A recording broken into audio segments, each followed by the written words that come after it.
Hi mga kautang! Heto na naman tayo para silipin ang isang ola na lagi ring dumadaan sa ating FB Newsfeed. Hirap mag-decide kung uutang ba tayo sa kanila o hindi kasi maganda talaga ang offer. Kaya para matulungan kayo mag-decide at di nyo na kailangan i-download ang app para malaman ang buong detalye, tapusin nyo ang video hanggang sa dulo. Mukhang promising ang loan app na to kasi kahit may bad credit history ka, ay okay lang daw.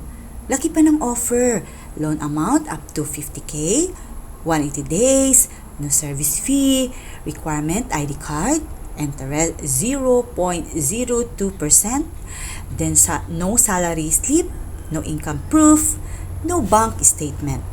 Sa 50k, 8,733 kada buwan ang babayaran in 6 months or 180 days. Yan ang sinasabi ng advertisement. Super convenient, di ba? Pero, wag muna basta-basta magtiwala at i-download ang app. Then, tanggapin ang offer. Saka na mag-decide, as I said, pagkatapos panoorin to. Lagi nyo rin bang nakikita si Morgold? At napapawaw din kayo? Thrift Platinum Lending Corp ang parent company ni Morgold. At 4.6 rating sa Google, 27k reviews, 100k downloads. First 3 comments positive.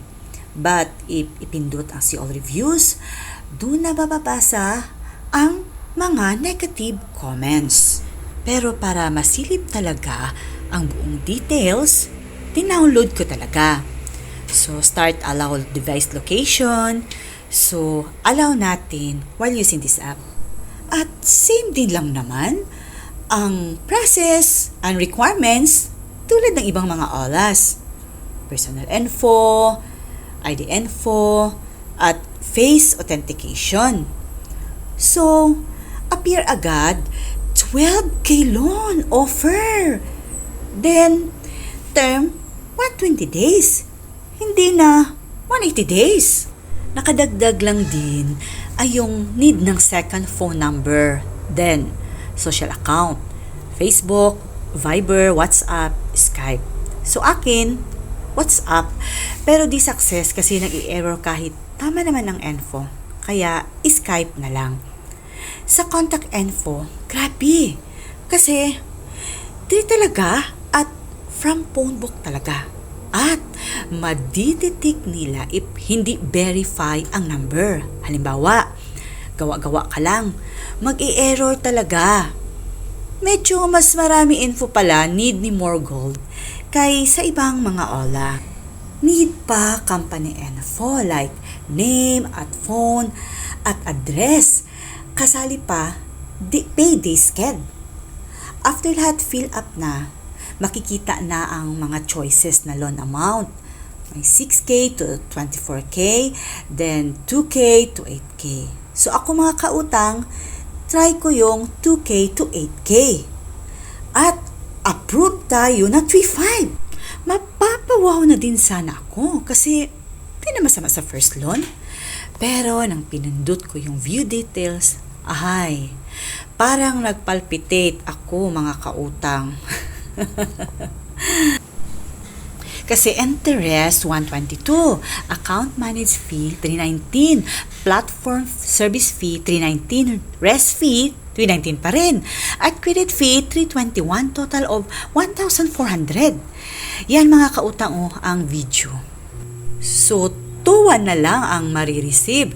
Then, need the withdrawal method. Pwede bank account or e-wallet account. Pero, confusing kasing walang date na naka-indicate kung kailan dapat magbayad. I guess, mamaya na yun mag-appear if na-disburse na ang pera. Kaya, balik ako sa Google at nagbasa-basa ng mga reviews. At ang sabi, within 7 days lang daw babayaran ang buong amount. At abusive at maharas din daw ang kanilang customer service. At eto pa, di pala SIC registered si Morgold. Kaya, considered a scam. Kaya syempre, di na ako nagtuloy mga kautang para di madagdagan problema ko. So isa namang loan shark ang ating na-discover. Yan lang mga kautang at sana kahit papano, this little info from me ay makatulong sa inyo para di kayo mahulog sa patibong ng mga loan apps na laging dumadaan sa ating FB newsfeed. Please stay tuned here in Utang Queen for more updates.